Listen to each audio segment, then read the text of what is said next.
नमस्कार दोस्तों, छत्तीसगढ़ की एक बजरंग दल की महिला कार्यकर्ता ज्योति शर्मा वो स्पष्ट शब्दों में मीडिया में आकर कह रही हैं कि यहाँ पे जो धर्म परिवर्तन का जो खेल चल रहा है उसमें भीम आर्मी वाले लोगों को जो है ये लोग आगे करते हैं और इसके बाद ये लोग धर्म परिवर्तन का कार्य करते हैं। इसी मुद्दे पे पास्टर चितरंजन जी हमारे साथ मौजूद हैं, इनसे बातचीत करते हैं कि इनका क्या कहना है। स्वागत है सर, क्या कहिएगा।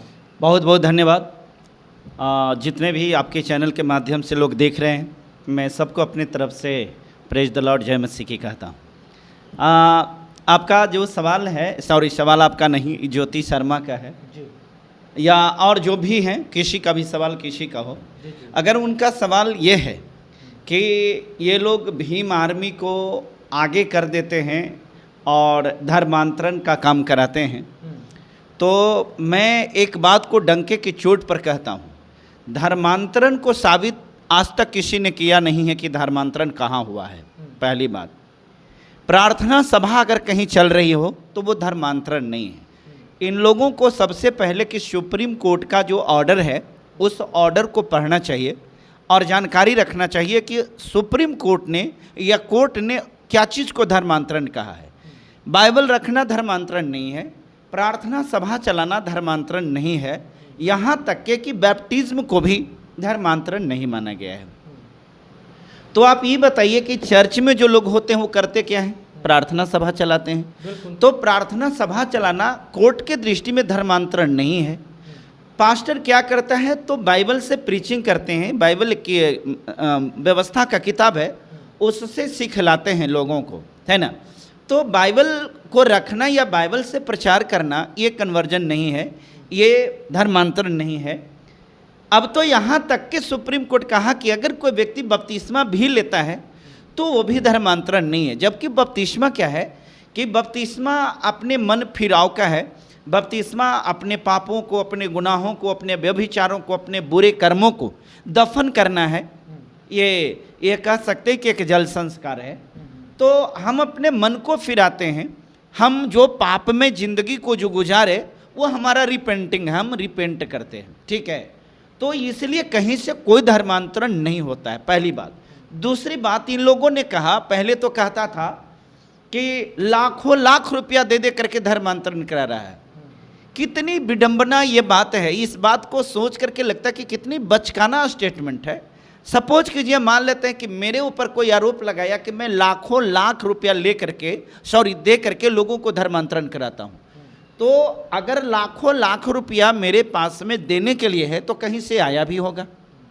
तो अगर आया है तो ये तो बैंक के स्टेटमेंट्स हैं। हमारे पास तो कोई भी आदमी आकर के कहेगा ना कि आप ऐसा करिए ना कि थोड़ा बैंक के अकाउंट का स्टेटमेंट हमको दे दीजिए, तो हम कोइयों को निकाल करके दे देंगे कि लीजिए। देखिए, जिस व्यक्ति के अकाउंट में कभी लाख रुपया पहुंचा नहीं है, वो व्यक्ति के पास में आप करके लाखों लाख दे करके बहुत सारे लोगों का धर्मांतरण हुआ है। तो इसको एक गंदा मजाक नहीं तो क्या कहा जा सकता है। अब वो बात को जब साबित नहीं कर सका तो अब क्या कहता है, 2 बोरी चावल पर ये लोग धर्मांतरण करा रहा है। अरे भैया, हमरा खा लगी तो 5 किलो चावल खरीद करके लाते हैं बाजार से, तब खाते हैं, ठीक है। अब 5 किलो चावल देने की बात जो आप कह रहे हैं, तो वो हमारे पास तो खुद खाने के लिए नहीं, तो हम 5 बोरी देंगे कहाँ। अब अगर बाई देवे 5 बोरी या 2 बोरी की बात करता है कि 2 बोरी चावल पर अगर धर्मांतरण होता है, तब तो इस अनुसार नरेंद्र मोदी 80 करोड़ लोगों को 2 बोरी चावल दे रहे हैं ना। हम लोग तो कई महीना में कभी दिया या ना दिया उसकी तो कोई आंकड़ा नहीं है।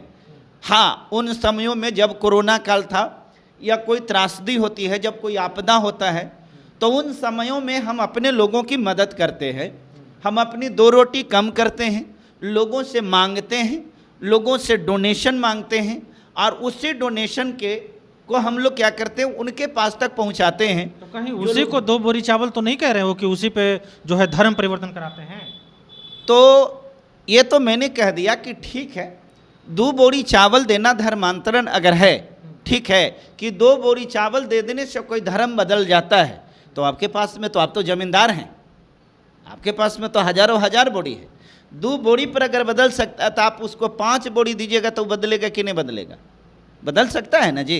लेकिन वो लोग क्यों देगा? वो अपना धर्म से जो है, उसका धर्म में तो ऐसा कोई दिक्कत नहीं है, वो अपने ही लोगों को क्यों दे करके वो तो जब धर्म में दिक्कतें नहीं है तो फिर ही बात कहा लगी, ये कह रहे हैं कि धर्मांतरण। आप कहते हैं ना कि हमरे लोगों को ये धर्मांतरण करा रहा है, तो आपके लोग हैं तो हम धर्मांतरण अगर करा दे रहे हैं तो आप अपने लोगों को 5 बोरा दे करके अपने में कर लीजिए। एक चीज़ स्पष्ट हो गई। अगली बात एक चीज़ और देखिए, अगर धर्मांतरण का कहीं खेल हो रहा है, पुलिस प्रशासन की भूमिका इसमें कितनी अहम है और कितनी सस्पेक्टेड है, हम उसकी बात कर रहे हैं। मान लेते हैं कि हमारी चर्च चल रही है, अब अगर पुलिस प्रशासन को ये लगता है कि धर्मांतरण यहाँ चल रहा है, तो आप सारे जितने भी चर्चेज हैं उन सारे चर्चेज के लिए आप एक नियम बनाइए कि आपकी गतिविधि का वीडियो रिकॉर्डिंग होगा, है ना। आपकी गतिविधि की वीडियो रिकॉर्डिंग होगी और वो वीडियो रिकॉर्डिंग जो होगा, है ना, वो आपको भाई रखना पड़ेगा, या सीसीटीवी कैमरा आप लगाइए, उसमें हम आपकी सारी गतिविधि को देखेंगे। क्योंकि सीसीटीवी कैमरा में वॉइस नहीं होती है, इसलिए मैं कह रहा हूँ कि कानून नियम बना देना चाहिए कि ऐसा करिए कि भाई आप जो कुछ भी करते हैं ना, उसका हमको वीडियो रिकॉर्डिंग चाहिए। आपका सेशन शुरू जब से होता है उस समय से लेकर के और उतना तक के हमको वीडियो रिकॉर्डिंग चाहिए। और जिस दिन अगर लगता है कि नहीं धर्मांतरण फलाना दिन हो रहा है, तो उस दिन का वीडियो मांग लीजिए, हम आपको वीडियो दे देते हैं, देख लीजिए कि कहाँ धर्मांतरण कैसे हो गया। हम अपनी प्रार्थना सभा में अगर आपके देवी देवता, आपके कोई इष्ट के भी बारे में अगर चर्चा करते हैं तो यह हमारे लिए पाप और गुनाह होता है। क्योंकि हम जब फूलपीठ पर चढ़ते हैं तो हमारा काम सिर्फ और सिर्फ बाइबल के वचन का प्रचार करना है, यीशु मसीह का प्रचार करना है, और अपने लोगों को उसको एक सुंदर लाइफ कैसे दें, हम उनको पाप से, व्यभिचार के दलदल से कैसे बाहर निकाल करके उनको एक कैरेक्टरिस्ट बनाएं, उनके कैरेक्टर कैसे बिल्डअप होगा, उनके बच्चे के फ्यूचर कैसे सेफ होंगे, इन तमाम चीज़ों को एजुकेशन प्रोवाइड किया जाता है। तो यदि आप यीशु मसीह के बारे में अपने लोगों को बताते हैं तो क्या वो धर्म परिवर्तन नहीं है?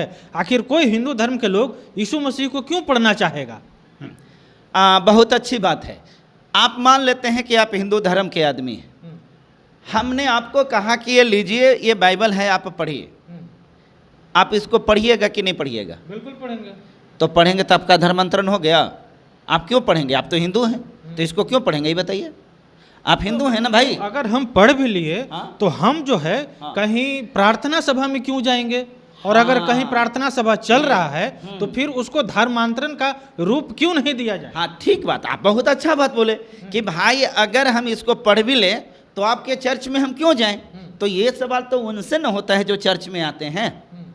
चर्च में जो आते हैं उनसे ना आप सवाल करेंगे कि आप वहाँ क्यों जाते हैं। हालांकि ये सवाल पूछने का आपका अधिकार नहीं है, इसलिए अधिकार नहीं है कि जो व्यक्ति चर्च में जाता है उसका संवैधानिक अधिकार है ना, उसको चर्च में जाना अच्छा लग रहा है। आप मालिक हैं, आप तय करेंगे कि वो चर्च में जाएगा कि मंदिर में जाएगा कि गुरुद्वारा में जाएगा कि कहाँ जाएगा, ये तय आप करेंगे और हम तय करेंगे।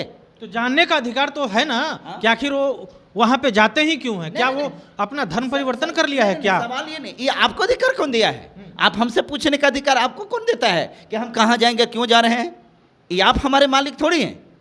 अरे आप हमारे मालिक हैं, हमको मंदिर में जाना है मंदिर में जाएंगे, किसी को चर्च में जाना हो जाएंगे। आप पूछेंगे कि चर्च क्यों जाते हैं, ये आपका अधिकार नहीं है, ठीक है। इसलिए कि हमारी निजी आस्था है, हमारा निजी विश्वास है, मेरा मानना है हमको चर्च जाना अच्छा लगता है, हम चर्च जाते हैं।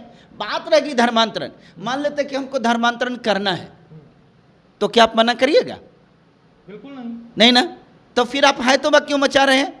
लेकिन आप बोलते नहीं ना हैं, आपके जो लोग हैं वो नहीं बोलते हैं, वो कहते हैं कि हम लोग कोई यहाँ धर्मांतरण नहीं कर रहे हैं या नहीं करवा रहे हैं। निश्चय निश्चय ही ये बात सही बोलते हैं, इसलिए कि हम यहाँ, हमारे यहाँ धर्मांतरण नहीं होता है। धर्मांतरण अगर आपको करना है तो डीएम साहब के पास में जाइए, डीएम साहब धर्मांतरण कराते हैं। आप लोग पढ़े लिखे हैं, आप लोग पत्रकार हैं, आपको मालूम नहीं है धर्मांतरण कहाँ से होता है? धर्मांतरण डीएम साहब के कार्यालय से होता है, ठीक है। आप बताइए, हम बोले कि हम क्रिश्चियन हैं, आप हमारी बात को मान लीजिएगा कि हम क्रिश्चियन हैं, तो बोल रहे हैं तो मानना ही पड़ेगा। मानना पड़ेगा। बिल्कुल। हम बोल रहे हैं कि हम ब्राह्मण हैं, मान लीजिएगा, मानिएगा कि हम ब्राह्मण हैं। तो आपका गतिविधि भी तो देखेंगे। अच्छा, कि आप अगर ब्राह्मण वाला काम कर रहे हैं तभी तो आपको मानेंगे ये ना। बहुत अच्छी बात बोले कि हम आपकी गतिविधि को देखेंगे तब मानेंगे। तो हम बोले कि हम क्रिश्चियन हैं तो हमको बोलने से नहीं ना होगा, आप हमारी गतिविधि को देखिएगा ना। क्या गतिविधि देखिएगा तब मान लीजिएगा, ये बताइए। जैसे आप चर्च चलाते हैं या आपके लोग चर्च चलाते हैं, चर्च में जो है यीशु मसीह के लोग मानने वाले आते हैं और वहाँ पे प्रीचिंग होती है, यीशु मसीह के बारे में बताया जाता है, तो इससे तो यही पता चलता है कि यहाँ पे धर्मांतरण हो रहा है। अच्छा, अब हमको आप ये बताइए, बौद्ध धर्म अलग है कि हिंदू धर्म में है? बौद्ध धर्म अलग है, हिंदू धर्म अलग है, ईसाई धर्म अलग है, इस्लाम धर्म अलग है, जैन धर्म अलग है। कभी बोध गया में गए हैं? बिल्कुल। बोध गया में गए हैं? तो आप बोध गया को छोड़ दीजिए, हिंदू लोग तो कहते हैं कि तथागत गौतम बुद्ध जो हैं विष्णु के 9वां अवतार हैं, तो आप बौद्ध धर्म को अलग कैसे कह रहे हैं? तो माना जाता रहा है हिंदू परंपराओं के मुताबिक कि बौद्ध धर्म जो बुद्ध है वो विष्णु के 9वें अवतार कहा जाता है। पत्रकार महोदय, इस बात को आप झूठलाइए मत, माना जाता रहा। हमने आपसे पहले ही पूछा कि बौद्ध धर्म अलग है कि हिंदू धर्म है? अलग है। अलग है ना। तो जब अलग है तो ये तो भाई बता रहे हैं, बड़े बड़े जो अपने आप को विद्वान कहते हैं उन्होंने कहा कि नहीं, गौतम बुद्ध जो हैं ये विष्णु भगवान के 9वें अवतार हैं। तो जब विष्णु भगवान के 9वें अवतार हैं तो विष्णु भगवान तो हिंदू के भगवान हैं, तो एक मतलब तथागत गौतम बुद्ध हिंदू हैं। आप कहिए कि हिंदू हैं, कहिए, आप बोलिए कि तथागत गौतम बुद्ध हिंदू हैं, बोलिए। तो पहले तो हिंदू ही थे ना, बाद में उनके बाद बौद्ध धर्म का ये हुआ। तब पहले यीशु मसीह कौची थे? आपको पता यीशु मसीह ईसाई थे? अरे यीशु मसीह ईसाई थे। आप जब ये बोले कि वो पहले हिंदुए थे ना, तो हम आपसे ये पूछना चाह रहे कि यीशु मसीह क्या थे? भाई साहब, यीशु मसीह यहूदी थे, ठीक है। और यहाँ तक आपको जानकारी नहीं होगी, ये 33 साल की उम्र में इनको क्रूस पर चढ़ाया गया। उनके मरने के 33 साल तो ये हो गया, उनके मरने के 40 बरस बाद उनके पद पर, उनके शिक्षा पर आधारित एक धर्म को उनके चेलों ने बनाया, उसका नाम ईसाई है। तो यीशु मसीह तो कभी ईसाई बने ही नहीं है। आपका तो भाई हिंदू धर्म के थे तथागत गौतम बुद्ध। आप कह कि हिंदुए थे, तो हिंदुए थे ना भाई, अब नहीं ना है। अब उनको हिंदू धर्म में जोड़ना सही है? नहीं ना, अलग हो गया था ना भाई। यहाँ बोध गया में बीटी एक्ट का डिमांड किया जा रहा है कि नहीं भाई, हम अलग हैं, हमको अलग रखो, तुम काहे ओकरा में रखोगे? ते देखिए, तो अलग बात है कि बीटी एक्ट के जरिए जो है आज भी वहां पे कब्जा जमाए हुए हैं लोग, लेकिन वास्तविकता यही है कि जो जिस धर्म के लिए धार्मिक स्थल बना है उसको दे देना चाहिए ना। तो फिर हिंदू लोग क्यों कब्जा में रखा हुआ है? गलत है। नहीं, हमको तो लगता है कि गलत नहीं, सही होगा, इसलिए कि हिंदू गौतम बुद्ध तो हिंदू है ना, गौतम बुद्ध हिंदू है ना। वो तो देता रहा है, वो लोग एविडेंस की 9वें अवतार कहे जाते हैं। समझ में अब आ जाना चाहिए पत्रकार महोदय, इतने से समझ में आ जाना चाहिए कि किस प्रकार से झाल मिल करके सबको अपना बनाने का यह प्रयास कर रहा है, ठीक है। और आपके एक महत्वपूर्ण सवाल का जवाब मैंने नहीं दिया। आपने बोला कि भीम आर्मी को आगे करके, है ना, यानी आप अपने प्रोटेक्शन में भीम आर्मी को हमेशा आगे रहते हैं, ऐसा कहना है छत्तीसगढ़ के बजरंग दल की कार्यकर्ता ज्योति शर्मा का। ये ज्योति शर्मा, रतन यादव, फलना और ढिमका, ये लोग कहाँ सच कभी बोला है? हम बात आपसे ये कर रहे हैं, हम जो हैं यीशु मसीह को मानते हैं, तो इसका मतलब क्या होता है कि हम तथागत गौतम बुद्ध को नहीं मानते हैं? इसका मतलब क्या हुआ कि हम अंबेडकर साहब को नहीं मानते हैं? आपको पता होगा, आप तो हमारा बाइट हमेशा चलाते हैं। आपको मैंने जब शोभ में गए थे तो वहाँ भी मैंने डंके के चोट पर बोला था, जब एक पत्रकार ने बोला कि मगध न्यूज़ का कि आपको भारत में रहना होगा तो जय श्री राम कहना होगा, मैंने वहाँ कहा कि मैं डंके की चोट पर कहता हूँ कि इस दुनिया में, भारत देश में कोई माई अभी अपने बेटा को शेर पैदा नहीं किया है कि हमसे ज़बरदस्ती जय श्री राम कहलवा लेगा। हम भारत में रहेंगे और जय मसीह और जय भीम बोलेंगे।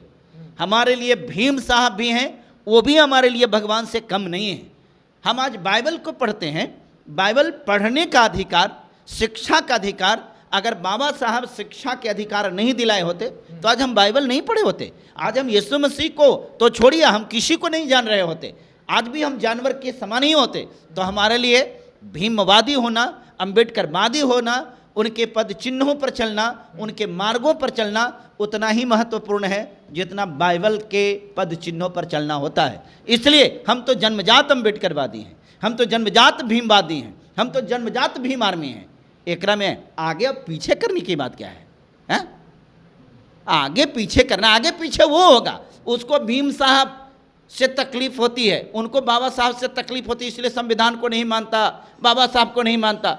बाबा साहब तो हमारे लिए क्या, भारत देश के अपर कास्ट से लेकर के लोअर कास्ट के लिए, खास करके ज्योति शर्मा के लिए, उसके लिए तो ईश्वर के रूप में वही बाबा साहब ही थे। अगर बाबा साहब नहीं हुए होते तो ज्योति शर्मा को आज पढ़ने का भी अधिकार नहीं मिला होता। धन्य कहिए सावित्रीबाई फुले को, जिन्होंने महिलाओं के लिए शिक्षा का दरवाजा को खोला, वरना ये जाहिल के जाहिल ही बनी रह गई होती, समझे। इसलिए स्पष्ट एगो बात जान लीजिए, हमारे जहन में अगर मसीह हैं तो हमारे जहन में भीम साहब भी हैं। हम जय मसीह बोलते हैं, जितना जय मसीह को तवज्जो देते हैं, हम बाबा साहब को भी तवज्जो देते हैं। वो हमारे जीवन के लिए आन बान शान और हमारा पहचान है। ज्योति शर्मा को क्या कहना चाहिए? ज्योति शर्मा को क्या कहेंगे? ज्योति शर्मा हमारे हक की, हमारे हिस्से की काम कर रही है, हमारे लोगों को सता रही है, हमारे लोगों को परेशान कर रही है। तो जो लोग परेशान होता है ना, तो विकल्प को ढूंढता है। आज हमारे लोगों को यूनाइट करने में मदद कर रही है। ज्योति शर्मा अगर इस प्रकार से हमारे लोगों के साथ में परसिक्यूट नहीं करती, हमारे लोगों की इस प्रकार की चीज़ नहीं करती, तो आज जो मसीहियत गुलबंद हो रहा है, छत्तीसगढ़ में जो बड़े बड़े प्रोटेस्ट हुए, सारे मसीही एक प्लेटफॉर्म पर आकर के इतने बड़े बड़े प्रोटेस्ट न करते, लेकिन एक इंसानियत के नाते कहते, प्रत्येक व्यक्ति का अपना एक धर्म, अपना मजहब चुनने का उसका हक है, पूरा अधिकार है। आप ये फेरा में मत रहो, बजरंग दल, RSS या कोई भी हिंदू वाहिनी संगठन है, आप बीजेपी के लिए काम कर रहे हो। आप बीजेपी का विंग है, बीजेपी को सरकार में लाने के लिए बीजेपी का एजेंडा जो 47 तक के 2047 तक सत्ता में बने रहने के लिए है, तो उसी का ये लोग जो है अपना प्रचार गाड़ी है, ये कर रहा है, कभी भी ये पूरा होने वाला नहीं। चलिए, तो इस मुद्दे पे आपकी क्या प्रतिक्रिया है, कमेंट करके जरूर बताइए। बाकी मिलते हैं किसी दूसरे खबरों के साथ, तब तक के लिए धन्यवाद।